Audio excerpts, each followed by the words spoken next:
Thank you for being here. I'm so glad to be here with you all today. If you don't know me, I'm Dr. Toni of Dr. Toni Coaches, friend to Anna, and she's just a beautiful person. And she has invited me here to share with you today my chapter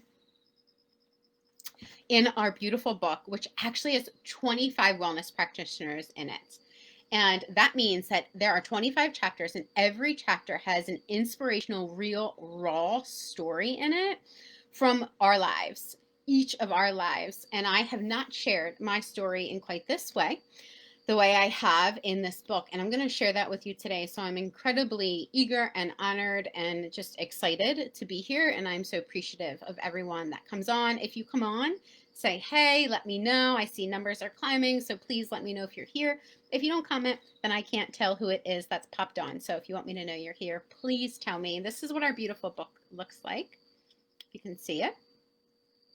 I know many of you have already purchased it, but if you haven't, after you hear the reading today, you're going to be like, yes, I need this in my life, because after every story is also a powerful tool that you can use in your life. So it's the Wellness Universe Guide to Complete Self-Care, 25 Tools for Stress Relief.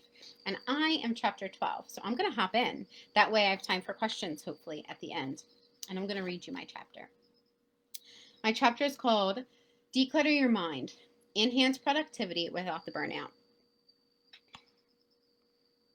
I have 3 kids. I have a 3-year-old, a 7-year-old, and an 11-year-old, and it kind of feels like story time right now. So I'm going to get in the zone, get in the story zone. Sometimes I get animated when I'm talking about things that I'm passionate about and when I'm reading, so bear with me. Just come along for the journey if you're here. It starts with my story. I looked like an outward success while feeling like an inward mess for as long as I could remember. And to make matters worse, I was in denial about both. It was a nice spring day. I was standing in my dorm room. My typical emotional armor was still on, yet it felt like I was busting from its encasement from the inside out. At the ripe old age of 20, I'd long been a pro at setting my mind to something, staying focused, getting through without complaint, without pause for my feelings or my needs or my boundaries. I was an achiever, what many would call an overachiever or a high achiever. I was a doer. I was headstrong. I was this multitasking, autonomous woman. And I wore that description, honestly, I wore it with pride. But I hid the immense pressure that boiled beneath it. This particular day, the steam from that internal pressure cooker was just trying to seep out. It was so thick and compressed from all the years of avoidance. And I tried to resist. I paced back and forth. I sat on my bed. I looked at the scissors, and then I looked away. I saw the pill bottle and averted my eyes. I tried to hold myself in my all familiar, invisible protective casing, but I couldn't. I felt like I was busting open at the seams as tears began to slide down my face. Even as a sophomore in college, I'd accomplished a lot, and I rarely ever asked anyone for anything so as not to be a burden. I was always volunteering to do what I could. I was a residential assistant and had gone above and beyond to create a fun, supportive atmosphere for my rooms of ambitious female engineers. If any of you are listening, I love you and you're amazing. I was up for a bunch of awards as a result. And so I thought I'd done everything that I could to be the best possible me for everyone, to show I could be successful, to show I wasn't a stereotype, to prove that I could be of value. A's, honors, AP, gifted, extracurriculars, leadership positions, people-pleasing and appeasing, asking, how can I help? While withholding any expression of my own needs for fear of judgment, rejection, feeling vulnerable. I craved the acceptance that action and achievement seemed to bring me. It made me feel like I was doing something of purpose. I was terrified of living a purposeless life. I needed help. I needed to help. I needed to do. I needed to give. I needed to do well. I needed to excel. I needed to stay strong, and I needed to be independent. Vulnerability was weakness, and I could not be weak. I felt like I'd learned that lesson straight out of the womb, you know? Be good, Toni. Don't want more than you have. Don't ask, just give. Don't be too emotional. Don't be too loud. Don't be too difficult. Don't be too different. Don't be too needy. Do what you have to. Work hard, achieve, be successful, and help others. The endless litany of requirements to be deemed good enough played in the background of my mind incessantly. It just never felt like a choice. I worked tirelessly because I thought I had to. And that brings us to control. Control, I just felt that I had none of it, but I wanted it so bad. I so constantly grasped for it. If I got good grades, at least maybe I could control the praise that I got from adults. If I stayed neutral, I could control being like the middle peg between my parents during their divorce. If I kept my emotions to myself and I just stayed focused on doing well in school and being there for other people, then I could control the possibility of being rejected or judged, or so I thought. Except the more I fought for control, the less in control I felt. The more I wondered what I was doing wrong, what I needed to do more of. Is there something wrong with me? I'd think. And so much of my life felt beyond my control, even though I fought for it so often. Constant issues with weight, never really feeling seen or heard by my family or really anyone. The emotional backlash of the divorce, always seeming like people were trying to categorize me into some boxes that I never fit into. Wasn't black enough, wasn't really white. What am I? Do I even belong here? On this particular spring evening, the buildup just sprung a leak. I had lost my grip on any semblance of control that I thought I ever had. Like a heavy, wet, and weighted blanket, the hopelessness and unworthiness enveloped me. And somehow the scissors were now in my hands, a handful of pills were already down my throat, and my mind wasn't racing so much anymore. It was focused on one thing. God, this is your chance to show me, I thought. I firmly spoke this to myself in my mind. If I still have purpose to fulfill, show me. If I don't, then let me know. Please, I desperately needed to know. For a moment, I felt relief, and I'd finally done something that would show me for sure if I had more purpose to fulfill. I'd finally know if that deeply hidden belief that I was meant for big things was actually real, or if it was just all made up in my head. I'd finally get the answers I'd been seeking. Am I worthy? Am I the good kind of different? Should I be alive? Is there still more for me to do? Do I belong here? That relief lasted only a moment as I came back into the physical reality and realized that I needed to stop trying to be so damn independent all the time and finally ask for help. Sobbing, I called, Stephanie, I need you. And she rushed over and she drove me to the hospital. Laying on that hospital bed, white gowned, black charcoal in my stomach to rid the toxins, gross. I remember looking at my mom's face.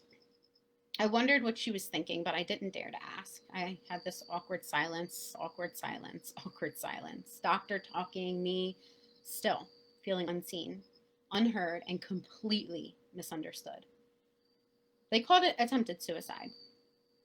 I called it a pleading for guidance, a last-ditch effort to verify that I indeed do have more purpose to fulfill in this life, that I still should be there, should still be here. I was forced to stay in the psychiatric ward for about 10 days. No one listened to me. A grown man attempted to force himself into my room and onto me while I was there. It was my roommate who protected me. The staff didn't even know what was going on. My experience was so bad that part of me kind of just wanted to try and forget about all of it. After an unencouraging talk with the psychiatric doctor that was there at the hospital, I was finally released. And when I rejoined the public, things were different. It looked different, felt different. I lost my residential assistant position even though there were a few weeks left in the school year. They distributed my awards to other people even though I was lined up for them. I had to leave my fellow RAs and my residents without any real explanation. And I was mandated to counseling if I wanted to continue with the traveling abroad opportunities that I had already lined up for myself. It felt like all the action that I had taken, all the work and the effort I had put into being enough to be better, it felt like it was all for naught. I tried to do my best, give my best, be my best, but it felt like it didn't matter anymore. It was like the fruits of the labor were just all taken away, or they were threatened to be. I was no longer feeling hopeless. I was feeling angry. And at that time, I didn't realize that was actually emotional progress. I guess part of me did die that day.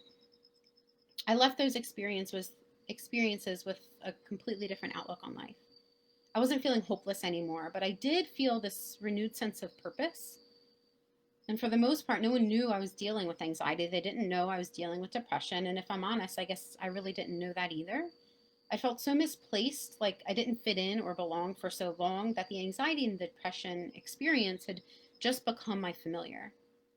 And so, along the beginning stages of my life journey, what I had learned is that if I just worked hard to please others, accomplish goals, exceed expectations, people would generally be pleased with me. They'd like me or at least acknowledge me in some positive fashion, even if only momentarily or situationally, and that felt good. It was reinforcing, but that feeling never lasted long. I always had to work for more. The more action I took, the more success I'd show, the more I'd momentarily felt like I'd belong, and then action had become my drug of choice, and I didn't even know it. I've since discovered that many high achievers, leaders, and compassionate yet independent folks tend to hide their emotional challenges pretty well too. So even though I thought I was alone then, I now realize I'm not the only one who suffered in this way. There are many amazing people out there who are looking like an outward success and feeling like an inward mess, suffering silently in the inside. I never questioned my life having purpose after that life-altering experience during my sophomore year of college. I brought life into this world the following year and became the mom of a heartwarming little girl, my daughter, Jaden.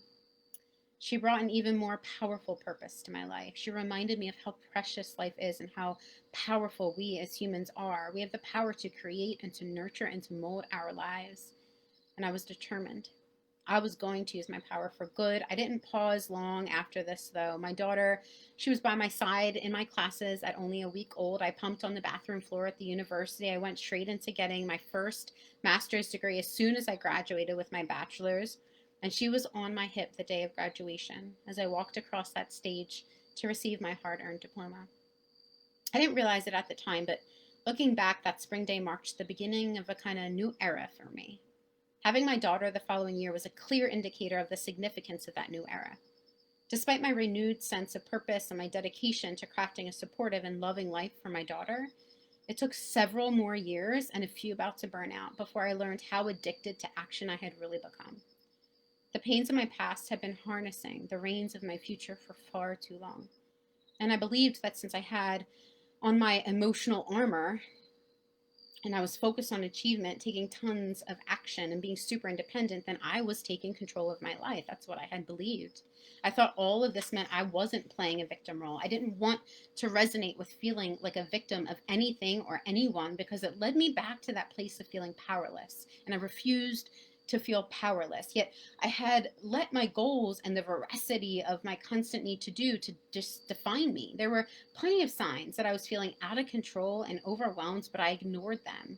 And I told myself that I could tolerate more and more stress, and therefore I welcomed more and more stress into my life. Others may need help, and I'll be glad to help them, lead them, and support them, but I'm good. I've got this. I still don't want to burden anyone. I was the exception. I always found a way to justify constant goal setting, endless action, and lack of self-care. There was always a because or yeah, but. Helping others helped distract me from helping myself or for asking for help. And so staying busy kept me from dealing with underlying emotions and fears that I didn't even know how to handle, how to address, or even that I had to address them. I thought that over time it would all just sort itself out. I'd hoped it'd go away or not affect me or my relationships. I could work hard and rise above. I believed that I had dealt with what needed to be dealt with and could escape having to deal with the rest. But it just compounded itself. That's what happens, you know. No matter how many goals you accomplish, no matter how much money you make, no matter how successful you are, no matter what you look like or how much you help others, if you ignore your own feelings and you don't tend to your own needs, or you think like you have to prove that you belong, it is going to hurt you. It's going to build up. It's going to show up in your life in some way. And for most busy, ambitious folks, there's this mental clutter and an overwhelm that takes hold. It's frustrating. It can feel debilitating. Action seems like an ideal distraction. It feels productive until it's not anymore, until the overaction results in disconnection, self-doubt, self-sabotage, exhaustion, or some other undesired consequence of chronically operating in on mode. The real irony here is that the more we overwork ourselves, criticize ourselves, ignore our emotions, refuse to slow down, the less productive we actually become. Seriously, research supports this. Our brains can't function optimally when thwarting the communication process between the brain and the body is constantly happening by cutting off access to our emotions and processing them. We can't operate when we haven't taken the time to maintain and tend to our own internal systems properly. We don't have as much to give when we are on E all the time. And that's why the mental clutter is building up. That's why good people and strong leaders burn out. That's what I had to learn to do differently. And when I did, I felt free. That's also why today I want to share a two-part tool with you. And it's going to help reduce the mental clutter, thereby enhancing our ability to step in to gain clarity, feel better, reduce burnout, and boost productivity. I have a link in my Wellness Universe profile, which is below, where I actually walk you through this in a video if you're interested in walking through in that video at a later date. However, I'm going to explain that tool to you today in these last 8 minutes that we have together. The first part of this two-part tool is called Vergence. Vergence is a tool that uses the power of the brain and the body connection to help calm the nervous system and promote this inward soothing, which is where our power is. I learned about Vergence through my training in brain spotting, which is an incredibly powerful method that I use with my clients. You can learn more about brain spotting at brainspotting.com. And it's largely responsible for how I help people process emotions, is helping them connect their brain and their body. Now, although brain spotting requires a trained professional, you can use Vergence on your own from the comfort of your home, office chair, wherever you're at, as long as you're not operating a vehicle while you're doing it. And it's going to help ease the overwhelm that often accompanies the mind clutter. The process is simple. In fact, it may seem too simple, but there's no need to overcomplicate the process. The power of this process lies in your full attention to it. And the more you practice it, the better it can serve you. And so just take your finger, a pen or a pencil, and hold it out front of you. Okay? You're going to take a few deep breaths in through your nose, out of your mouth. And what you're going to do is you're just going to look at your fingertip. 5 to 8 seconds, whatever feels good to you. And after 5 to 8 seconds, you're actually going to look past your fingertip, as if you're looking through your fingertip, beyond, into the wall or a picture or whatever is beyond, 6 feet or so beyond. So it's almost like you're looking through your fingertip, and you're going to allow your eyes to gaze there for about 5 to 8 seconds, whatever feels good for you. Then you're going to bring your eyes back to your fingertip, 5 to 8 seconds.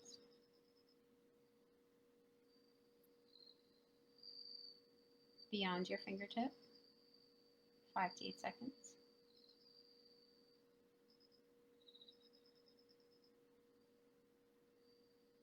Back to your fingertip, 5 to 8 seconds. This part 1 tool you do for a few minutes, whatever feels good for you, okay? You're going to feel that out. It's not the same for everyone. If you feel lightheaded or anything like that, while you're doing it, what that means is that you need to kind of extend your seconds. So if you were doing 5 seconds, do 8 seconds instead. Okay, feel this out. It's not going to be the same for everyone, so please take your time with it. You do it for a few minutes, and what it does is it stimulates kind of this calming, soothing in your central nerves, in your nervous system, okay? For your nervous system to soothe itself, to calm itself, okay? And then you go to part 2. It's the control check-in. You're going to draw 2 separate circles on a sheet of paper. I love this. This is one of my all-time favorite tools. I use it myself, with my clients, all that. Okay, 2. Okay, draw 2. I usually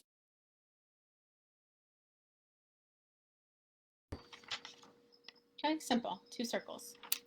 Okay. And once you do that, in one circle, you're going to write what is in your control.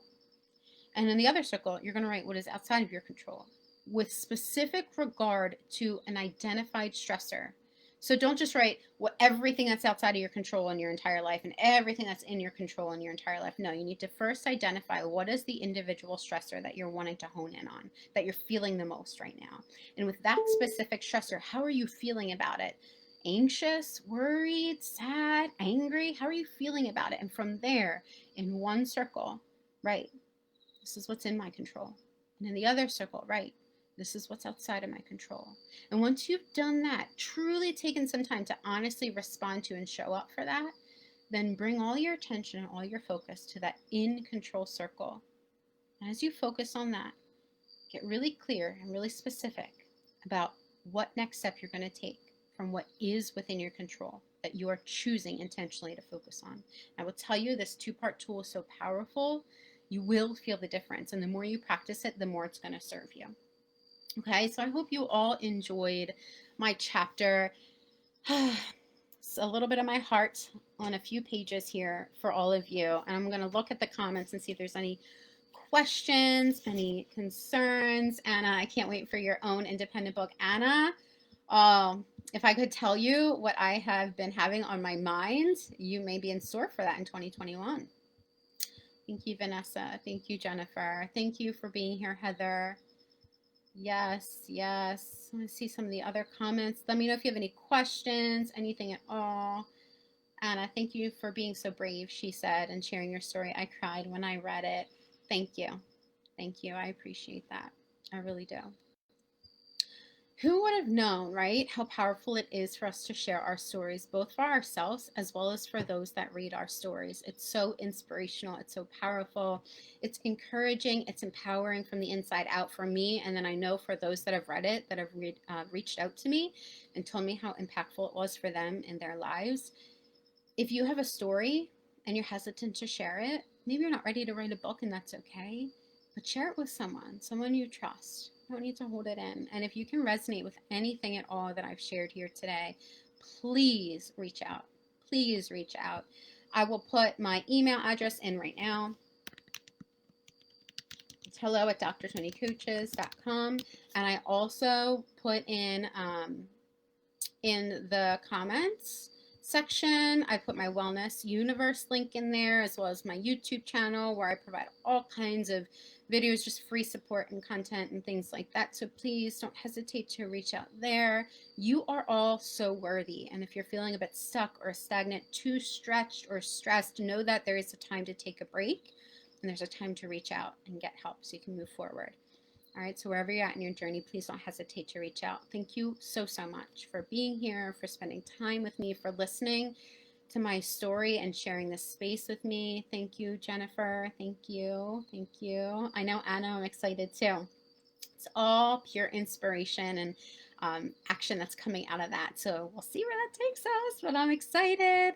I hope you all have an amazing day, an amazing holiday season. And remember, if you need to take a break, take it. Even the strongest of us need to take a break, okay? There's nothing wrong with that. Thank you, Heather. Thank you for that compliment. She said, you're such a bright light. And that means a lot. It really does. Have an amazing day. Thank you for being with me. Hopefully I'll see you all later. Stay connected.